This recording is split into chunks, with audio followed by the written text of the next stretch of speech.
Doğru bilinən yanlışlar çoxdur. Çünki yaşla bağlı çox müraciətlər olur. Bax, bayaq izləyicimizin biri 60-50 yaşlarındadır, düşünür ki, gecikib. Bəziləri düşünür ki, 20'li yaşlarında tezdir. Onu biz xüsusi cavabladıq həmin pasiyentimizi, 60 yaş üzəri olan. Ümumiyyətlə, mən bir şey deyinmək istəyirəm ki, pasiyentlər bilsin ki, yəni kosmetoloqlar da həkimdir, onlar həkimə gedirlər.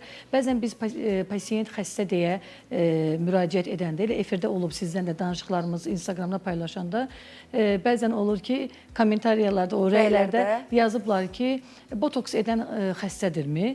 Yəni, bu qırış da bir patologiyadır. Əslində, bu normal hal deyil, bizim yaşlanma göstəricimizdir və mən bu rəylərə həmişə çox rahatlıqla cavab verirəm. Mən həkiməmsə, mənim qəbuluma gələn hər bir otağa girən pasiyentdir mənim üçün, xəstədir.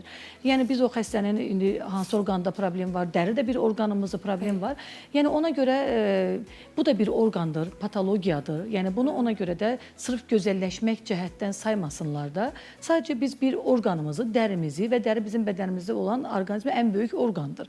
Onu müalicə etdirməyə gedirik. Ona görə də qırış varsa, xəstəliyi varsa, onun yaşı yoxdur. Yəni 20 yaşlarda da ola bilər, 60-70 yaşlarda da ola bilər. Mütləq şəkildə vaxtında müraciət etsinlər, heç bir yaşı gözləmədən və əlbəttə ki, erkən dönəmdə başlayırsa, bu onun daxilində olan problemlərlə də bağlıdır. Ona görə də müraciət etmələr daha gözəl olar ki, daxildən də tam müalicələr alınsın və nə qədər gecikdirilirsə, hansı xəstəlik olur olsun, nə qədər gecikdirilirsə, bir o qədər də nəticəni daha uzun müddətə əldə edəcəyik, daha gecəldiləcəyik. Bu da xəstələrin daha çox vaxt itkisinə və pul itkisinə səbəb ola bilər. Kök hüceyrə cəhətdən isə mütləq şəkildə, xüsusən də oynaq, multipol skleroz dediyimiz, nevroloji xəstəliklər, dağınıq skleroz dediyimiz xəstəliklər, artıq pasiyent əl arabasında gələrkən, artıq danışığını belə itirərkən, bütün sinirlər iflic olub, baş beyin və onurğa beyindən ələ, ayağa heç bir nahiyəyə sinirlər getmirsə, əlbəttə ki, bu çox gecikmiş sayılır. Biz o pasiyentə heç bir müdaxilə edə bilmirik bu ağır dönəmlərdə.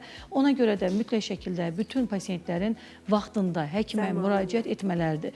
Birinci, ikinci dərəcə oynaq yeyilməsi ilə, bud çanağı olsun, diz oynağı olsun, tam bərpa mümkündür. Hətta bunu pasiyentlər öncə MRT müayinəsi, 6-8 ay sonra təkrar MRT müayinəsi edərək nəticəni sübutla da görə bilərlər. Tam bərpa mümkündür, hansı ki, bu 3-cü dərəcə olduqda artıq 2 seans kök hüceyrə olacaq, 4-cü dərəcə olduqda artıq əməliyyata yönəltməli olacaq pasiyentləri. Əməliyyata getməsinlər deyə vaxtında, zamanında müraciət eləmədilər. İstər terapevtik nöqteyi nəzərdən, istər kosmetoloji nöqteyi nəzərdən çox uzun illərin bilik, bacarıq və təcrübəsinə sahib olan Səkinə xanımın 055 680 08 30 nömrələrini əlaqə saxlayıb müraciətlərinizi eləyə bilərsiniz.